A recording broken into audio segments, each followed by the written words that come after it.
Welcome to Season 3 of the Yoga Therapy Hour podcast. My name is Amy Wheeler, and I'm your host. We are so happy to tell you all that's happening in the world of yoga therapy, and we love to find guests from all over the world so that we can share and learn and grow together. Some of the things that are happening in Season 3 that we find so exciting is that not only are we continuing with the free gift that we are giving out every single week in Season 2, and you can see more about that in the show notes.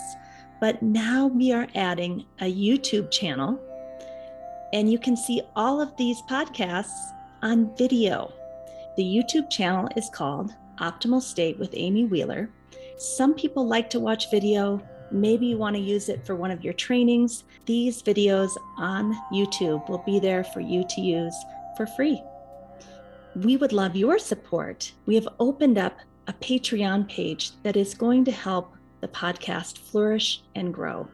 You can help us to expand and grow and create more content for you. And we'd love for you to visit the Patreon page, which is called Optimal State and Yoga Therapy Hour podcast. So let's go into our guest today, and please nourish yourself, take time for yourself, and really relax into listening to the podcast. Welcome, friends. Today you are in for a treat with our guest, Becky Deano, who lives just outside New Orleans in Louisiana in the United States. And Becky's specialty is basically working with people who come to yoga therapy for healing, specifically for spiritual reasons. And as you'll find out in this episode, sometimes spiritual reasons can be things like being the best baseball player you can possibly be, right? There's a wide berth for how we define spirituality. Now, what Becky's forte is, and I cannot stress enough how important I think this is that we are using the lens of Patanjali's Yoga Sutra as kind of a guidebook for assessing or co-assessing with our clients what is causing them to suffer, using Patanjali's Yoga Sutra as a way to look at our habitual patterns, those things that we are doing to ourselves that are causing us suffering. Using Patanjali's Yoga Sutras to create daily practices that will help us to see the ways that we are causing ourselves suffering through our patterns, and then having daily practice that helps us to cultivate the opposite. And we give some really nice examples of what a daily practice on a mental, emotional, spiritual level would look like to help people create an opposite action in their life to actually reduce the suffering. There are so many yoga therapy programs that either very, very lightly go over the Patanjali Yoga Sutra text, or not at all, or maybe it's very disconnected. Like we have the philosophy, but then our practice has nothing to do with that philosophy of yoga. And what Becky is doing so beautifully, in my opinion, is she's really integrating the two. What's happening in our daily life as well as our daily yoga practice? And is that informed by Patanjali's Yoga Sutra and other texts like the Bhagavad Gita? That these ancient philosophical texts are a guide for living. They're not something on the side. And so I think you'll see the beautiful way in which Becky uses specifically Patanjali's Yoga Sutra as the framework or the lens through which she views the client, and also helps the client to become empowered in their own lives and find their meaning and purpose. Why are we here? And we know that that has a cascade of mental, emotional, and even physical health benefits to find out who am I, why am I here, what are the patterns that are holding me back, how am I sabotaging myself, And how could I work towards becoming the version of myself that does suffer less, that is willing to take responsibility for the habits and patterns and look deeper, look underneath.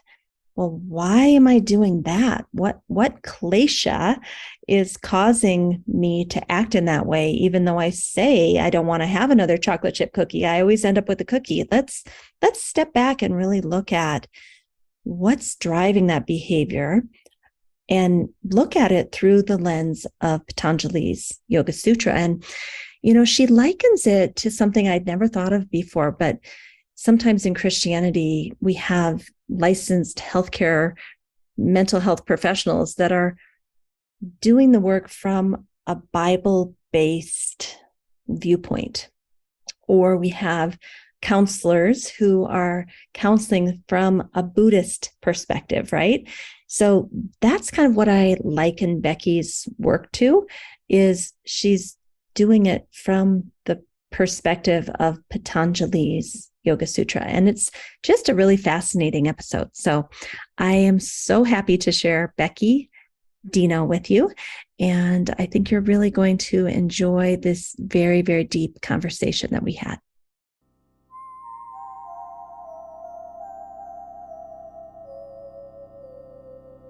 I am so grateful to you, Becky, Deano, for joining us today to talk about a topic that we haven't discussed before. How are you doing today? I'm doing great today. So nice to be with you. Certainly appreciate your having me on. I love the podcast. So I'm really grateful to be here. Yeah, Becky and I have this thing where when we find other podcasts that we love, we send them back and forth to each other. I think we're both kind of podcast freaks. So Becky, tell us where you are in the world. I always like people to kind of be able to land with where each guest is. Yeah, so I live, born and raised in Mandeville, Louisiana, which is right outside of New Orleans, right across the lake. And it's a small community. And it's got a beautiful lake that we can watch sunsets every day, which I'm a little sunset nerd. And yeah, I've been here the whole time, forever, other than when I went to school or traveled around. Yeah. I've been to Mandeville, we had many years ago, maybe 15, 20 years ago, we had a module in New Orleans and I got to stay in Mandeville. So I can just imagine the streets and the lakefront. It's just a beautiful little town. I think you've landed in a really, really nice place. So I feel very blessed to be here. Yeah, absolutely. And connections, that you can build over time. There's something about moving to other places and seeing other things and meeting new people. And then there's something about digging a deep root, in one place. And I don't think one's better or worse. I think we all have different ways of being in the world. But for me, this serves. One of the things I really felt when I visited there so many years ago was the community, how people actually come together to help one another. I think it's almost rare in the world these days, but I look back at that was shortly after Hurricane Katrina. And somehow I just got this really beautiful sense of community there. Yeah, I think that's true. I think it's of course more prevalent when there's disasters and you really see it happen, but we have a lot of disasters. Of course, now we're having disasters everywhere, but yeah, and there is a sense, and it's the South is a little bit, it seems to me a little bit more like that because in the rural areas too, where there's a lot of community, and then it brings its own problems too with the heavy drinking around New Orleans in the community. So it's a little bit of everything, right? Yeah. Well, I think that brings us kind of to our topic today, and that is to really dig into you as a yoga therapist and what your niche is. And the niche that I see you fulfilling, and I'd like you to expand upon this, is people who are interested in a spiritual connection. Maybe they have a childhood religion that no longer resonates with them, or maybe it does, but they want something additionally. But tell us about how you got interested in working with people who are knowingly or unknowingly looking for a spiritual connection. Yeah, I would have never guessed 20 years ago or 30 years ago, this was what I was going to be doing. And it's so interesting. Looking back, I can see how it happened, but we don't always know the next 5 steps, but we know the next step, and that's kind of what happened to me in terms of finding my way here.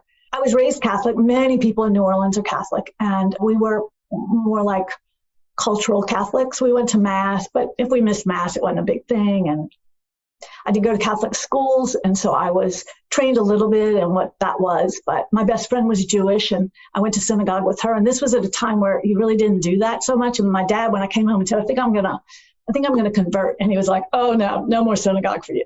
So it was like, in that time. And now it's just so different, which is so beautiful, because for me, the beauty is that it's all the same. Like the traditions that I've studied in and loved, there's so much there. It's like Huxley's perennial philosophy idea. If we can just do that work, it can happen. So for me, I started out, I'd say in my 20s, I was a commercial real estate appraiser, very different path, so I was running 2 paths at the same time. One was my vocation, and I loved it, and I still appreciate what it brought into my life. And then there was this avocation, which was I love to study things like astrology and Jungian psychology, Sufism and mystical Christianity and Kabbalah, and then just see what's resonating and the same. And so when I got to yoga, I was like, this just really put the whole piece together for me in a way that I was able to even deepen what I knew in some of those other traditions, which I just thought has been so beautiful. So that's kind of been the path for me. So let's take a small detour before we come back to your path, because what you've just said is so interesting. This perennial philosophy, kind of like all paths lead to the mountaintop. And I think there's kind of a discrepancy in the yoga and yoga therapy world. Is yoga Hinduism? Do we have to ascribe to the gods and goddesses and go into that religion?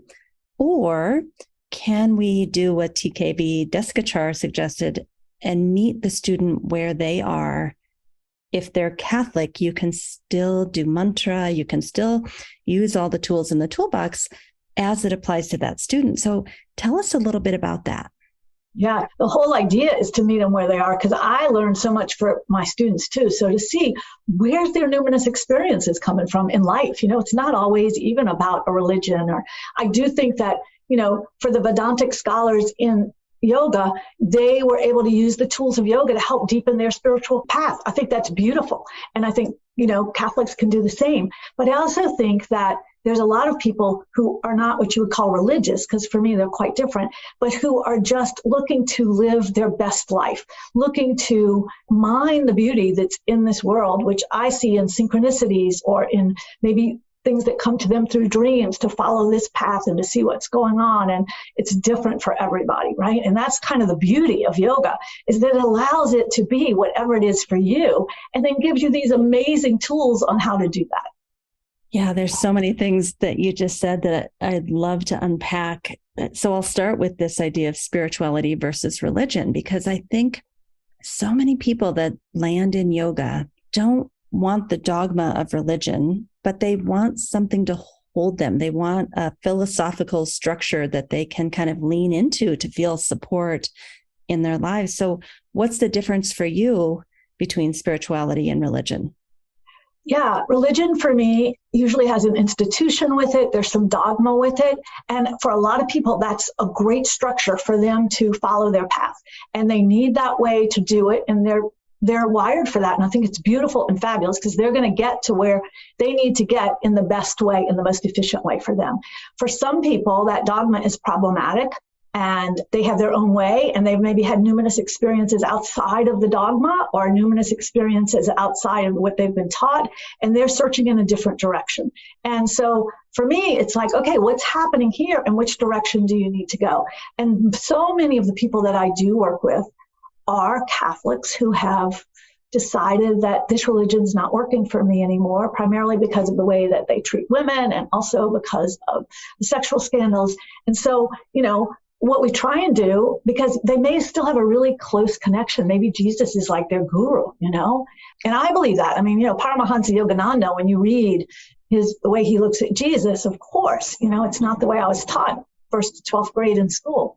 So if I can not throw out the baby with the bathwater and let them hold on to the pieces that were beautiful for them, and then let them find their own path with that, man, it's just great work for me to be able to walk alongside of them as they do it. They're doing the work. They're finding their path. The path is opening up for them. I don't consider myself a spiritual teacher. I just consider myself very lucky to walk beside people as they discover this for themselves, right? What's my best place? And it changes. I have people that really, their religious path served them very well, and they would have never gotten to another place without it. And the opposite way, people who have had some experiences and then found a religious path that really set them in the direction they needed to go. So I totally trust the unfoldment. I totally trust how it unfolds. Each person's going to unfold the way they're to unfold.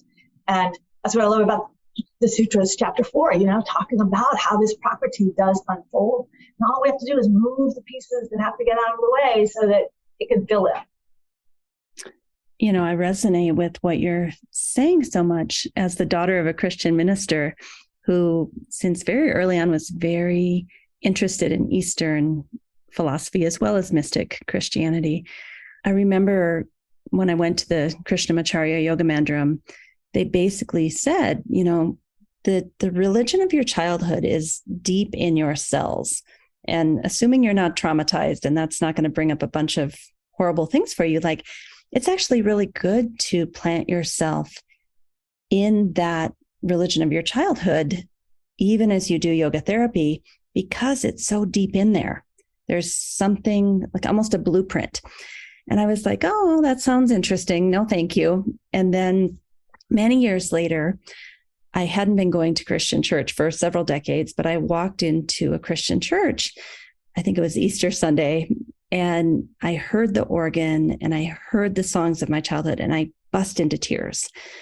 And I was like, oh, that's what they're talking about, right? That there's something deep inside of us. Now, my husband's Catholic. He's a recovering Catholic because he was traumatized by the nuns in school, but he would never want to do that. So I think those are two examples of what you're talking about. Exactly. Yeah. Such a beautiful stories and examples of how it works. And each person's going to be different.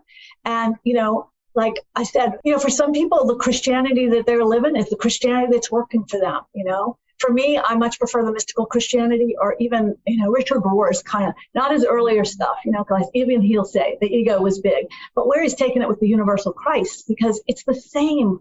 It's exactly the same. And I love how Gandhi said that the Sermon on the Mount, if you only had two texts, it would be Bhagavad Gita and the Sermon on the Mount, So you have this crossover piece where people understand truth, and Jesus's words were truth. It's just which lens is going to kind of tell you the way. And so for me, my lens, I really love the way Paramahansa Yogananda explains Jesus as a yogi. And it all just makes so much sense and resonates with what we learn too, Yeah, that it might be a little offensive to Christians to think of Jesus as a deity, just like Krishna or Buddha, and that each of those deities has certain qualities that we can take into our heart. That's something I want to talk about is this 3rd and 4th chapter of the Yoga Sutra of Patanjali and the way that Patanjali helps us learn to meditate. It's very specific to yoga. It's not like we do asana and then, we'll go over and do some Zen Buddhist meditation or some Vipassana. Patanjali has an actual format to meditation. So can you talk about that, about what is Patanjali's Raja Yoga and meditation, and how does that work? Yeah, I love the 3rd and 4th chapters of the Yoga Sutra. The 3rd chapter where he's setting us up to really understand our materiality. Like we come in and we have this material part of us, our Panchamaya system, our body, our mind, our emotions, right? Our breath and our physiology. And then we have this deeper part of ourselves, the part that never changes, our Purusha. That is what we're talking about, like living from that place is what we're trying to do, right? And Jesus taught the same thing, right? All spiritual teachers kind of teach the same thing around that. And so in the 3rd chapter, he's trying to get us to really understand, at least this is my take on it, really get to understand this material part of ourselves. So he will say, put your mind here, and he's using the word samyama, so it's even more than just put your mind here. But, I'm not capable of some of the things that go on in the 3rd chapter. But the idea is put whatever I have capability in my mind, put it here so that you understand this. And the interesting thing is he takes you through the human system one time, and he's using more gross parts of our body. Like he'll say, put your attention on your throat, right? Hunger and thirst, like put your attention on your navel. And so he takes you through the body in a more gross way so that you can really start to get to know that. And then once you're starting to know the body, he takes you again through the body.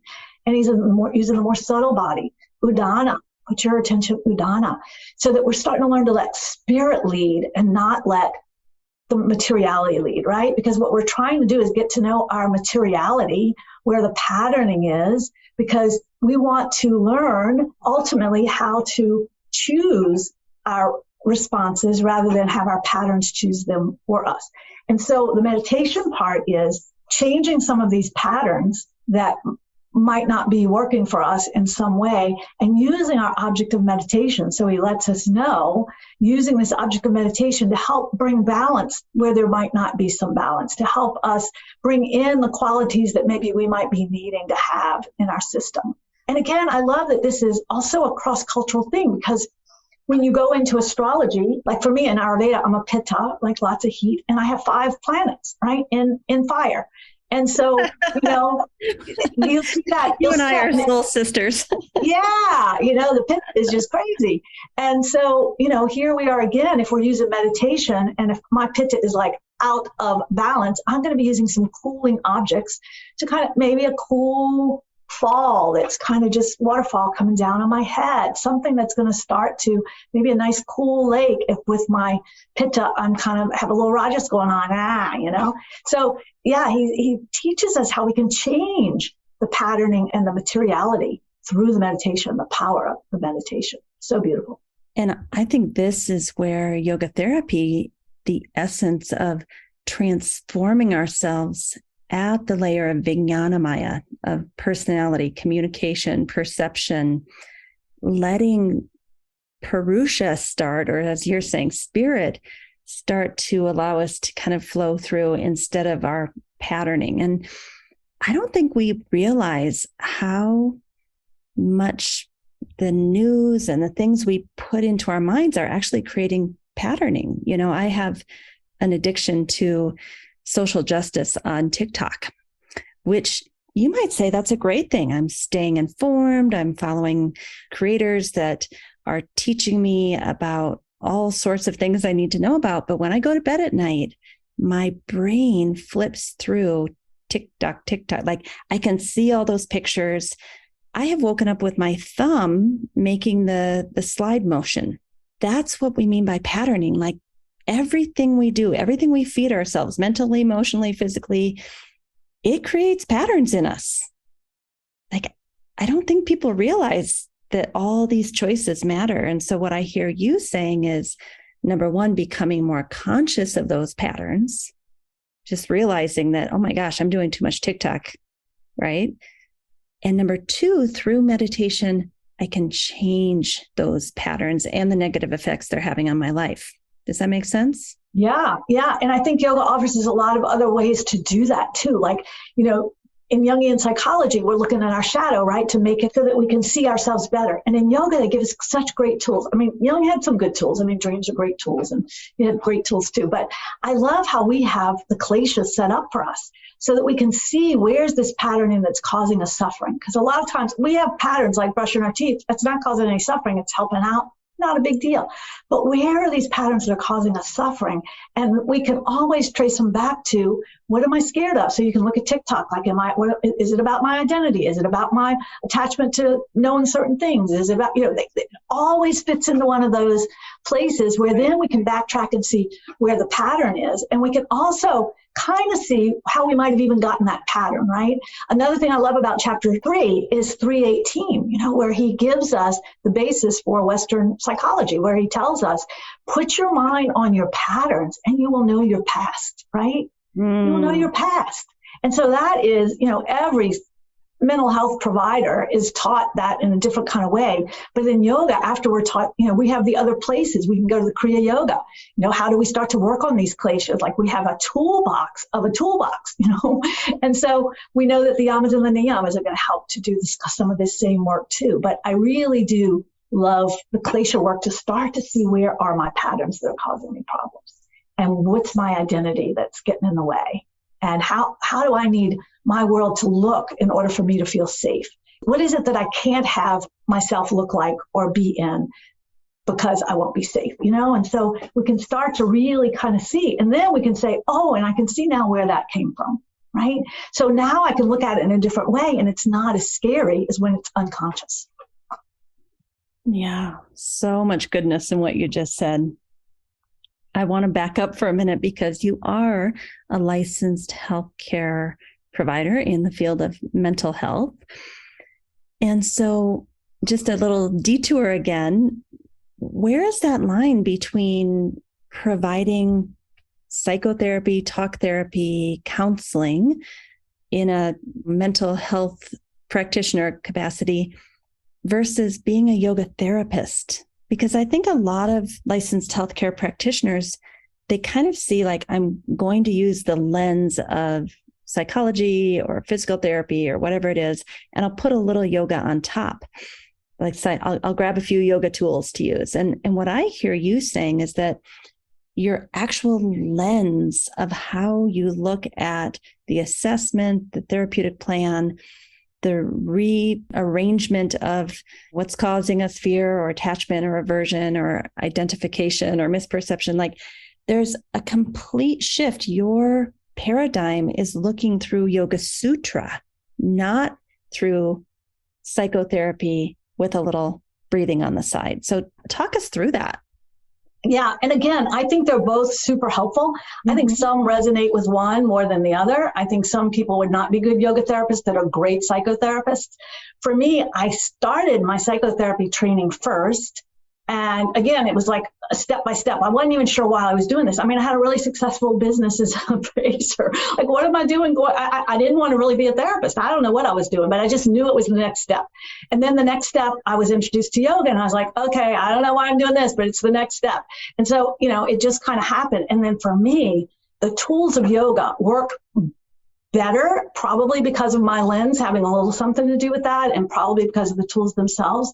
But for me, a lot of times if people aren't willing to do yoga, I'll refer them out to a psychotherapist, because I just really think that using the tools of yoga, especially with someone that they resonate with. So for someone who doesn't want to do yoga, then I think psychotherapy is great. And in the hands of a good psychotherapist, 100%, I think they're both super helpful ways. And I think that they're designed sometimes for different people in different lenses. And you just want to get a match on what's going to help somebody else move forward in the way that they need to go.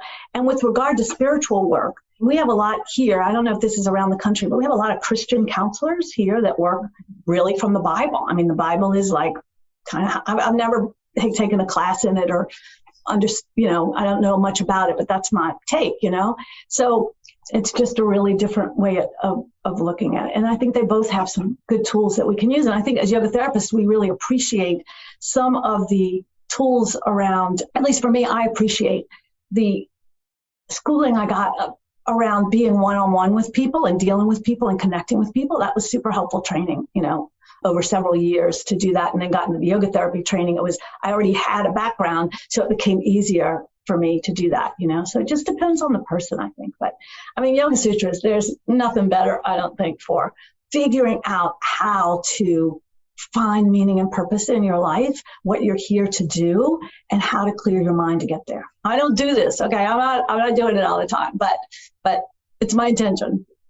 Well, let's give a practical example, because I think for people who are not as well versed in the Yoga Sutra, it sounds a little ambiguous, right? So let's go back to this example of, I have a need to educate myself on social justice matters. Therefore, I'm spending too much time on TikTok with social justice creators. And that's causing me to be agitated. It's causing me to have some rage. It's causing me to be snappy with my husband. It's causing me to not get as good a sleep because I'm doing it before I go to bed at night, right? So we can see that although the intentions are good, those patterns are bringing me out of balance. So from a yoga therapy perspective, using yoga therapy tools, I know this is kind of on the spot, but instead of talking me through that, what kinds of things might you suggest for me? Does that make sense? Yeah. So, I would probably want to know some things that bring the opposite of the Rajasic part that's going on for you. Like, what are some places where you're feeling peace? And I might explore a little bit about what you feel like when you are on TikTok, or right before you get on TikTok. What are you thinking before you get on TikTok? I would explore a little bit of that too, to kind of see what the motivation is. I would also explore if there were other places where you had a similar thing, where there was something that you were very attracted to and that you knew was putting you out of balance, but you were still doing it anyway, right? We all do it, right? The chocolate chip cookies are just like, I know once I get into them, it's just not going to be good later on that evening, but still do it, So, but it's really helpful when I can come to understand what piece is there, what was the motivating factor. And a lot of times I think it comes down to balance at that moment, right? Because usually if we're in balance and we know all of that, we don't make that choice. This is a perfect example of the patterning, choosing, rather than us having a clear lens and choosing instead of the pattern, right? And then, is there another way I can get what I want to get out of being involved in social justice that doesn't bring all the negative parts too? Are there some other ways that I can explore that? And then if not, if it's like, no, I just have to do this, then we go to just some shamanam, right? Like, so can we do some pacification? Do some Shanti chanting after? You can go on TikTok, but you must chant Shanti 12 times after you look at it. We have a lot of ways to address it, because a lot of times I'll give a suggestion. Someone's like, I'm not doing that. Okay. That's okay. It's all right. And we'll see. And then later on, they might start to do that. But first, go, nope, not going that route. Nope, TikTok every day, 11 o'clock. I'm on TikTok every day, 11 o'clock. Okay, let's work around it. So I'm also thinking one of the beauties of yoga therapy, I think, is that you will help me or your client design a daily yoga practice for me to go inward and connect deeply, to look at my attachments and my aversions and my fears. So I'm not talking about them with my prefrontal cortex. I'm actually experiencing on a daily basis what it feels like to be balanced and feel good and spacious and expansive. And then when I compare that to, how do I feel after those chocolate chip cookies or that TikTok session? I think when you do that back and forth, balance, out of balance, balance, there comes a point if you do that every day, you just get sick of yourself. And then I feel more ready to look at my kleshas like, well, what am I doing here? What am I attached to? What identity am I trying to form here? There's this kind of inner organic feeling that comes up to want to understand why I continue to eat the cookies, even though I have this other part of me that feels like, no, I don't really want that. I want to feel good in my body. What do you think of that kind of allowing the time to go back and forth and feel the out of balance? And now I'm in balance and out, what do you think? Yeah, you're singing my song here in two ways. One is starting with what you first were talking about in terms of the practice. I think the practice is so important, the daily practice for people to feel better, and I will really work hard with that. Even if I give them a 10-minute practice and it's too long, I'll back it up to 5. I want them to do something consistent every single day, just a little bit, and then so often they'll come back and say, can you add to it? This is feeling really good. So there's that piece to it. And then there's the other piece around this patterning. It comes back to that patterning piece that's just always there. How are we going to be conscious of the patterns that are going on for us, and how are we going to address those?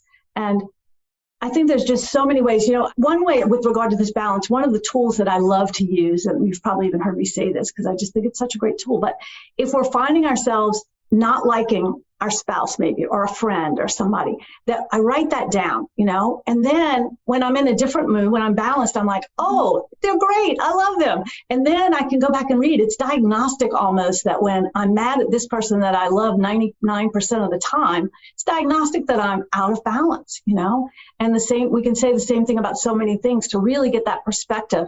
And it's helpful for me when I'm out of balance to go read when I'm in balance and say, wow, look at that lens, how differently it can be. And you can do a little bit of pranayama and change the lens.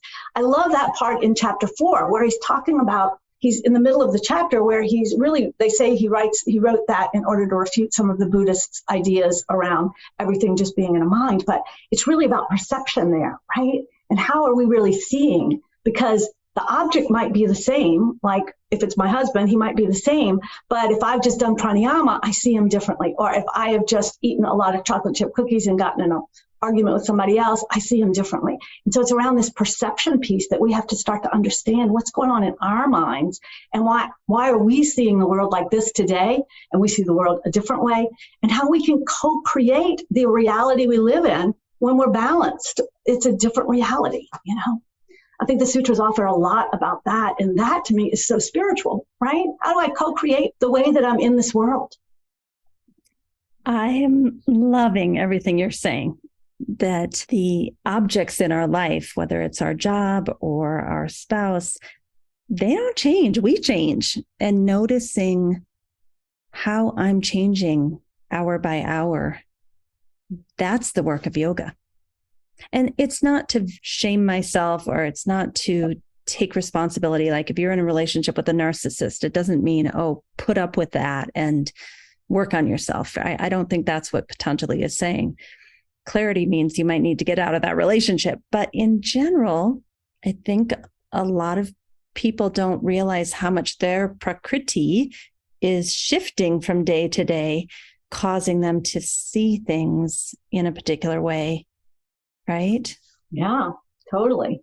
And we know those gunas shift constantly, you know, and he tells us that too, right? How often they change. And so part of that chapter 3 work is getting to know our own gunas and how they shift.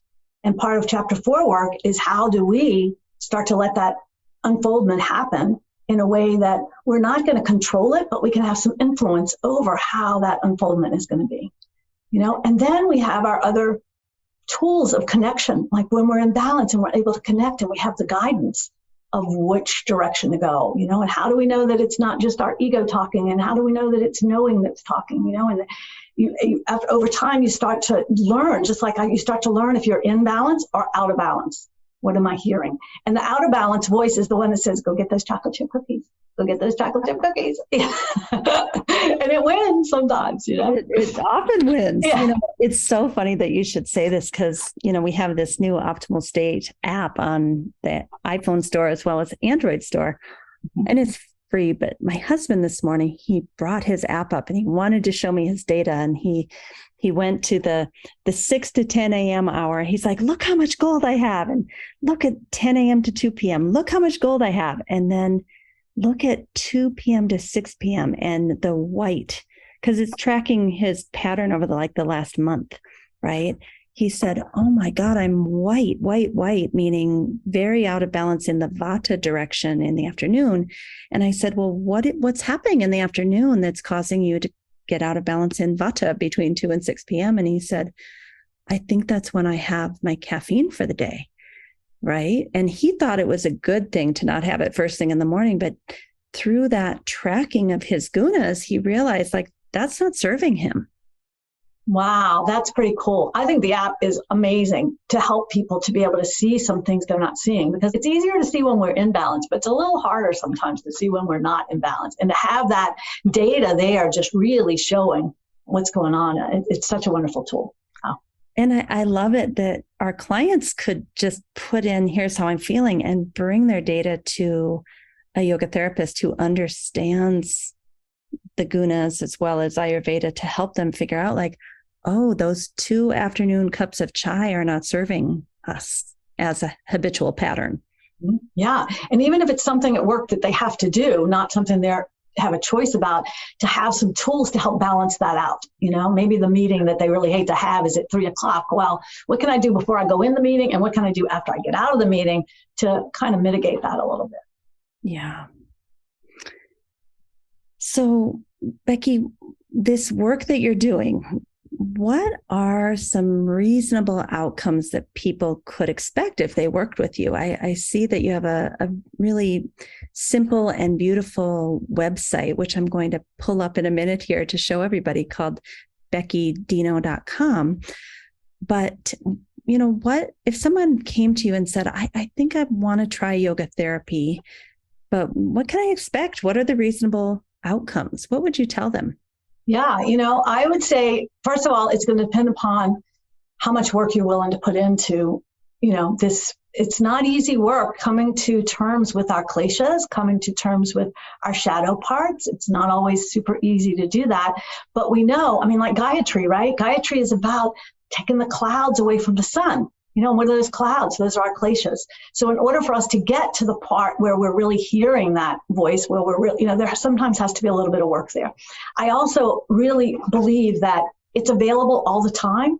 And so are we going to be able to connect into that? So my hope is that working with me, you start to get, or working with anyone who's going to take you down, this is just yoga therapy, right? With a little different lens. It's just the same as we're all doing in the work. It's just that my lens is really toward looking at the spiritual piece. And I think most yoga therapists are like that. But it's like, how am I going to be in this world knowing my meaning and purpose a little bit more and following that and feeling like I'm doing my dharma? That's the part that's the goal for me, even though I'm not attached to the outcome, but that's the goal that I want for people. And with that, there's less suffering anyway, right? And it's healing, because for me, it's love, right? And so we're connecting to love. A connection is super important to me. I'm a number 2 on the Enneagram. And so it's just connection to myself, connection to others, connection to the universe, connection that we're all really one.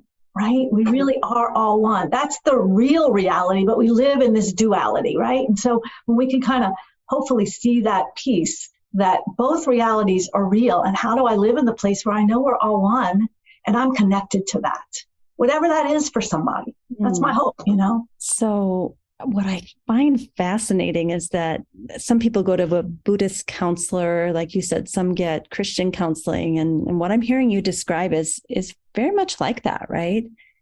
But that the focus is helping that person find their meaning and their purpose, their dharma, or even their svadharma. And what the research is showing is that when people get connected to their meaning, purpose, and reason for being here, things like inflammation goes down, blood pressure goes down, pain goes down. Like, what's fascinating to me is through this yogic counseling, if you will, with a daily practice, we see all these other health benefits. I find that fascinating. Even after 25 years of this, I'm still kind of amazed by how the mental, emotional, spiritual aspects of us are so directly connected to our physical health outcomes. Yeah. For me, the way that I kind of look at that is it brings you into balance with who you are and yourself. And so when the pieces are in balance, there isn't pain. Everything's in balance. As we know, if one part's out of balance, we can put a tool. If we can use it on one layer of the system, it works on all the layers of the system. So if we get to that deepest level of connection to all, it's bringing balance to all the other parts of the system, right? The other thing is that unfoldment is different for everybody. Like, some are not meant to have what we're talking about is spiritual connection. It might just be like, I like to look at where people are finding numinous experiences. What's moving them in life? Where are they seeing synchronicities in life? Where is there grace around them? All of that. And a lot of times people are like, what, huh? And then I just ask them, pay attention. Pay attention. Bring me your dreams. Let's look at what's going on and see. You're just, the path is there and it's unfolding. It's just that you have to kind of clue in to that radio station. It's there all around you, happening, trying to get your attention. Just what can we do to clue you in? What are the tools that we can use to get you there? I've told this story many times before, but I used to work with a baseball player who was atheist. And his meaning and purpose and what gave him peace was spring baseball season, where you're stepping out onto the field. The grass is green and wet. The clouds are white and puffy floating across the sky. And he hears like the bat smacking against the ball, and he hears his teammates yelling things in the background, go to first or whatever it is. That brought him so much connection and meaning and peace. You could just see all the layers of his system just completely become pacified and soothed. So I think that's what you're saying. It doesn't have to be religious or even spiritual. I mean, although some people might say that experience he's having is a spiritual experience, he probably wouldn't say that. Yeah, I totally believe that, and sometimes people are like, well, is my meaning and purpose to be president of the United States? Like, it's not necessarily anything big at all. It's like in that space where you're doing your part in this universe that we don't know the whole tapestry. Like, we don't know the influence that it's having on others. We don't know that influence of him. Maybe someone just looking at his joy, maybe in what he's doing is really changing another life. Even, the Yoga Sutras tell us in 2-1, this is how you do your action, and you clear yourself, you make sure that you've cleared yourself as best you can. This also helps you get rid of the equation, right? And then you take the action, and you don't worry about what's going to happen because you trust that it's going to be the way it needs to be if you've done your part.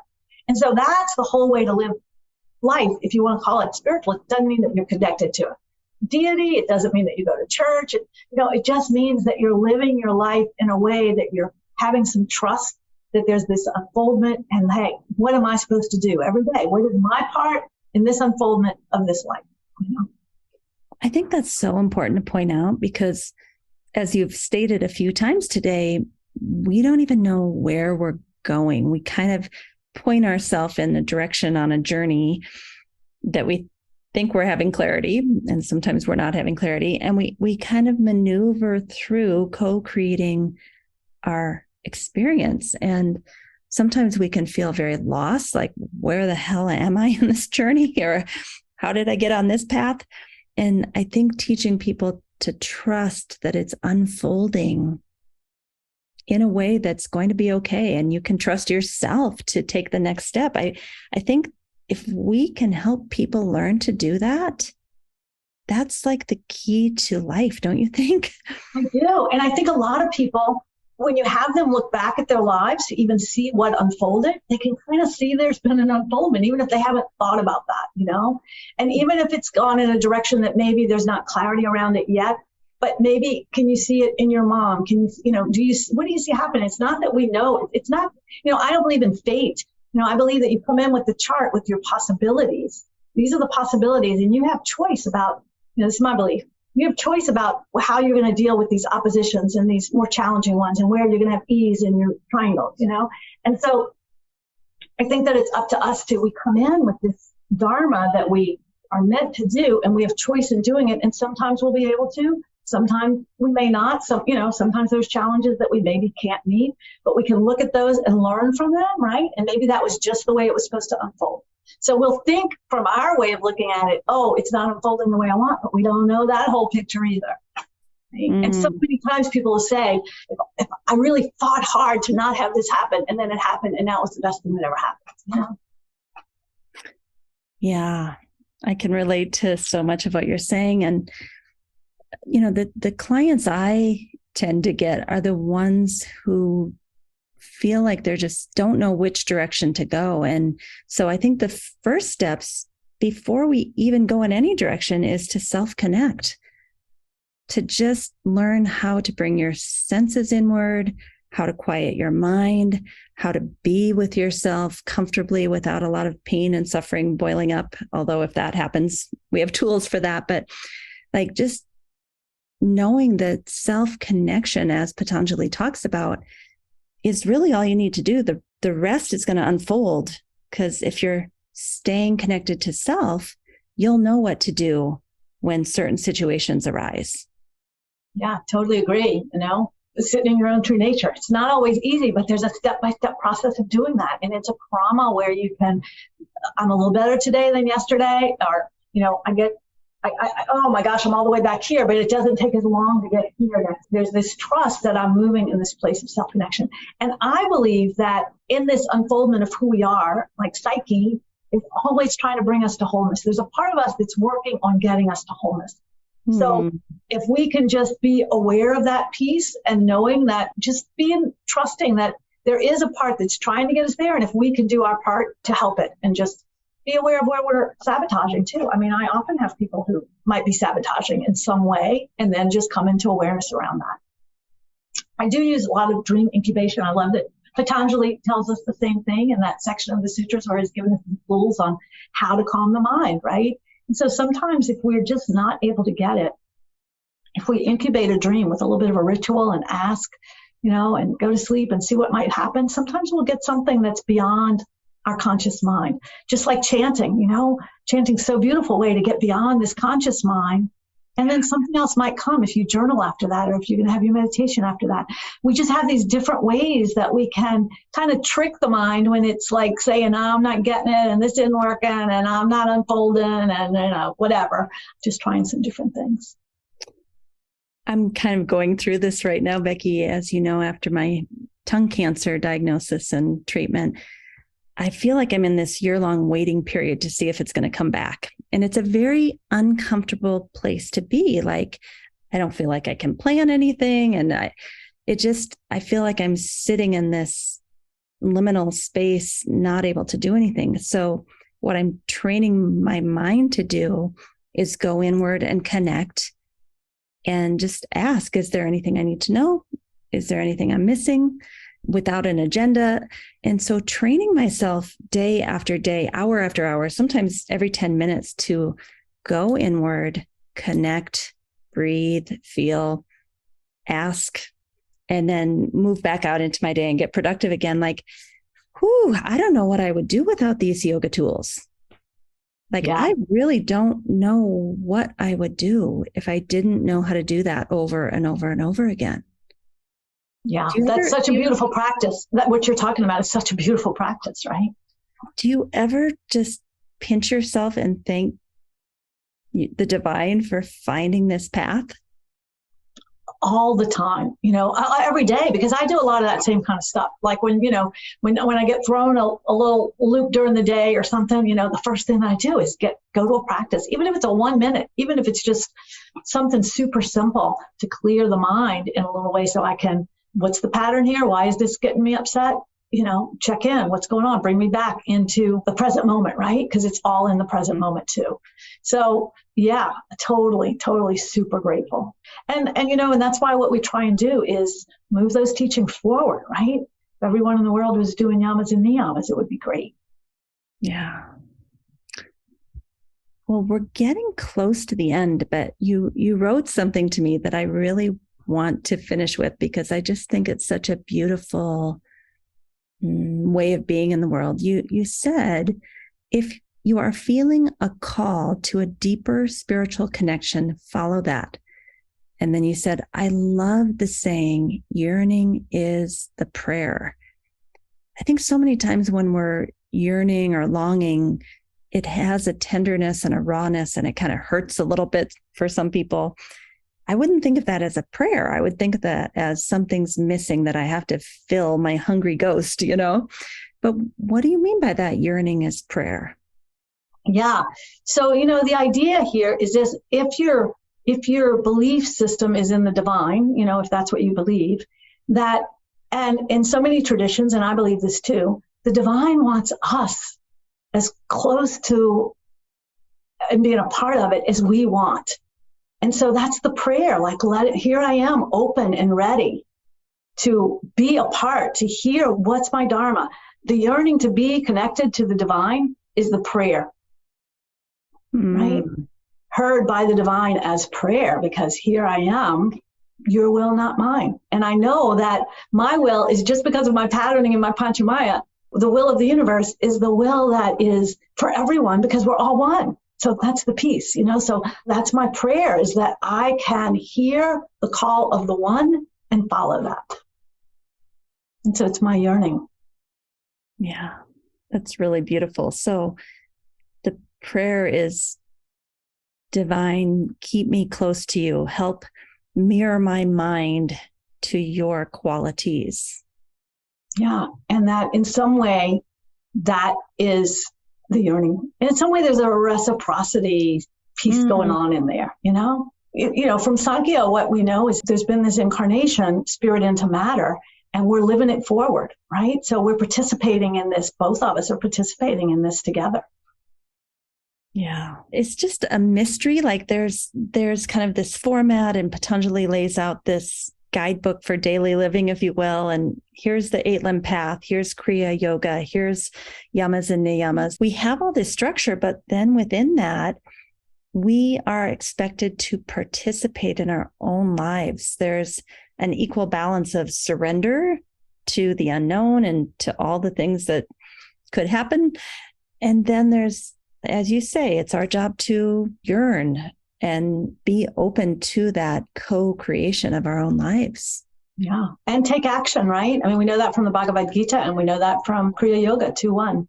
Like, we're here to take action of our Dharma, right? But to just try and be as clear as we can about what that might be, and to have it, for me, have it be resonant with what's the intention for all, right? I mean, I fall short of that a lot. My patterning gets in the way, but that's the intention. I keep hearing in my lessons with the Krishnamacharaya Yoga Mandiram and Nritya that the paradigm that yoga and Patanjali's Yoga Sutra was set in is that we are part of something larger than ourselves. We are part of a community. We are part of a spiritual tradition. We're not just doing this as a self-improvement exercise to make me feel better, but that oneness was assumed. They didn't talk about it in Patanjali's Yoga Sutra because it was just so obvious and assumed that that's where we're headed. Would you agree with that? Yeah. And what I love about the sutras is that they're layered, right? Because I think they are here to make us feel better. And I think there's this other piece. And I think that's the same thing with chapter 3, right? So if these cities, for some people, they're not real. They're metaphorical. But for others, it's the capacity that the mind will have when the mind gets outside of its pattern space, right? So again, layered in a different way. And I do think that Patanjali, of course, we use he and we use Patanjali, and we don't know if it was several people together, a community or a woman. We don't really know, but that Patanjali really just saw so much of the whole piece, like the individual. Like, you can do the Yoga Sutras and you don't have to believe anything. It's just a manual to help you live a better life. Mm-hmm. Or you can use it as a text that's going to help me connect spiritually and be very connected to my Dharma, and maybe find out that I can do amazing things, whatever it might be, maybe become a yogi in some way. So yeah, it's all of it. So beautiful. I love that it's so expansive and yet so practical, and that you can practice Yoga Sutra with any other religion, or be an agnostic or be an atheist. Like, it's all okay. All okay. And it's got tools for all of that, just to help you do better in whatever way you feel like you're wanting to be in this life, or you're called to be. Yeah. Is there any last words of wisdom or anything that you feel we didn't get to that you really wanted to talk about today, or do you feel complete? I feel complete. I really appreciated being here and talking about what I love to talk about, right? Well, I think this is a great episode because, in my opinion, when I look around at all the different yoga therapy schools, I'm not sure all of them are as strong in Yoga Sutra as the way that you're explaining it today as an integral part of yoga therapy. I think sometimes we learn Indian philosophy, Bhagavad Gita, Hatha Yoga, Pradipika, whatever. It's kind of on the side, like we're going to do all this interoceptive awareness and we're going to rattle off the 8 limbs of yoga, but the integration isn't there with the care plan and developing a daily practice and really using the Yoga Sutra as a paradigm through which to help this person suffer less. So you're really hitting something that's dear to my heart. I really feel like we're missing a big opportunity as yoga therapists. I mean, that is, yoga therapy comes from the Yoga Sutras. It's yoga. And it's something that the other professions don't have. And we do. It's what we bring to the table that's so unique. And yet I agree with you. In a lot of cases, it's not being used in that way. And I do think that that's why I like a collaborative team too, because I do think that it's good to have different practitioners working at different aspects of a person's life and healing and all of that. But for us to be having yoga therapists that don't know Yoga Sutras, that is one of my little issues. And maybe it's because I know my lens is I love the philosophy. And so I've studied the philosophy. So I get that part, but that's my own little piece that I do think it's important to at least know the basics of the sutras if we're going to be yoga therapists. Could not agree more. Thank you for hitting that point home. Well, Becky, it's been really lovely to spend this time with you this morning. People can get a hold of you, and your website is beckydeano.com. That's BECKYDEANO.com. And I'm pulling it up online for those of you who are watching this on YouTube. You can see Becky's website. And if you feel inspired to talk to her, there's contact information there. Thank you so much, Amy. It's been great being with you. Appreciate it. Just like a little visit. I love having a little visit with you. I know, it's fun. I want to thank Becky for joining us today and just giving us so many stimulating things to think about. And what I loved most about this conversation was this idea that the philosophy of yoga is not something out there. It's actually something that can become very integrated into every single practical aspect of our daily living. That it's a foundation for how to look at the world, how to look at who am I, how to look at why am I here, what is my purpose. That it gives us this beautiful framework, not just for enlightenment. I think a lot of people look at a text like Bhagavad Gita or Patanjali's Yoga Sutra as a way for spiritual enlightenment. But what Becky is talking about and what she has learned from her teachers at the Krishnamacharaya Yoga Mandiram and also teachers here in the US is that these things, even in chapter 3 of the Yoga Sutra that Patanjali is talking about, many people see chapter 3 as kind of irrelevant to yoga therapy because it's about siddhi powers, S-I-D-D-H-I, not city, C-I-T-Y, but siddhi powers, special powers.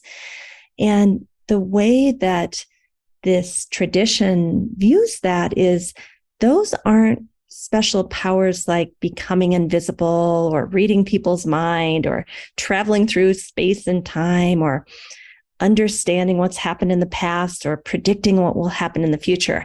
I think that's the way that many people interpret chapter 3. And therefore they think, well, what could that have to do with yoga therapy? But the way that we've been taught is that all of that is very practical, very real, very applicable to your daily relationships.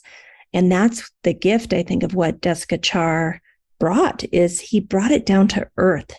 You're not trying to figure out how to do this special meditation practice to have telepathy so you can cheat the stock market or something. No. How is it that you can be so present to yourself and to the other person that you're wanting to connect with and sustain a relationship with, that your mind and their mind almost start to understand each other without words? That's the practical application, right? And what is it that we need to do in our daily practice to go inward, to take our senses inward, to quiet our mind, to connect deeply inside of ourselves, to be able to then link with another person where our minds are kind of working as one. I have this funny thing that my dad and we laugh because every time I'm going to call him or he's going to call me, and we just have a blip like, I should call the other one.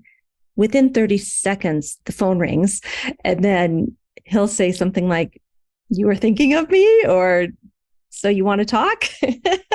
And we just crack up laughing every time because it's so true. It's every single time one of us even thinks about the other one knows to call. And so now we're at this point where we're like, do we even need a telephone anymore? Couldn't we just think through the ether?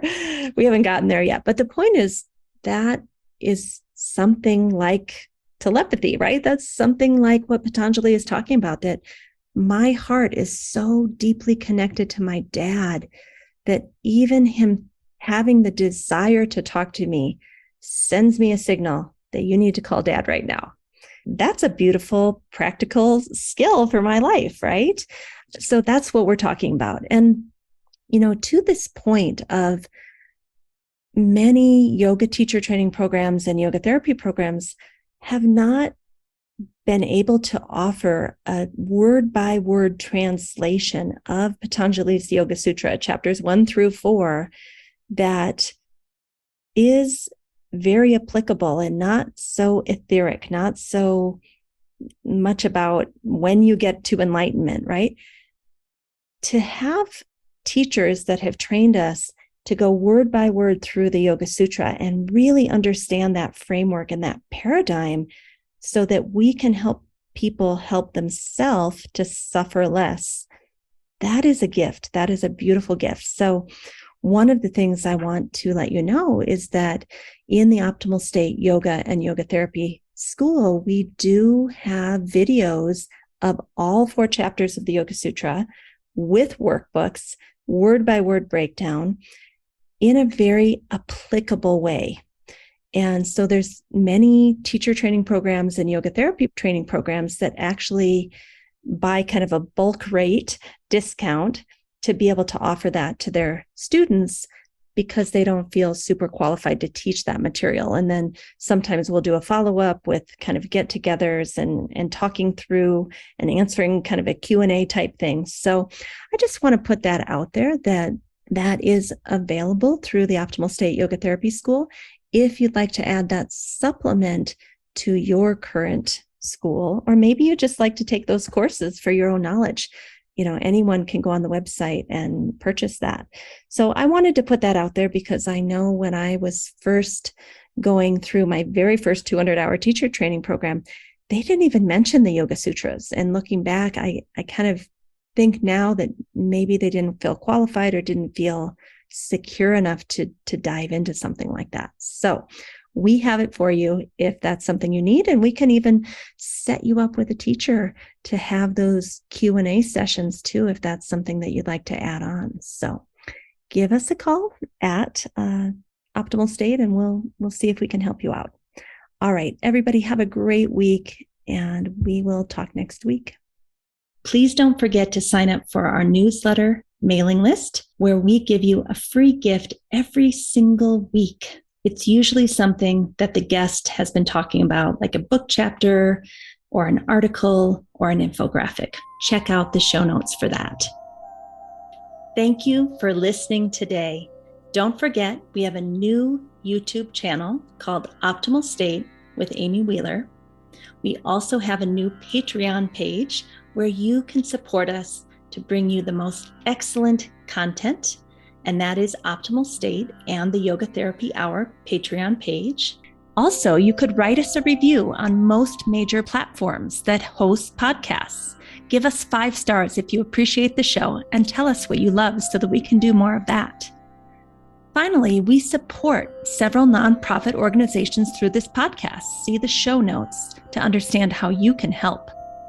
If you'd like to be a guest or a sponsor for this program, contact us at the email welcome@theoptimalstate.com. welcome@theoptimalstate.com. And finally, a special thank you to our team here at Optimal State. We are truly a global family. George Mantuan, one of our executive producers.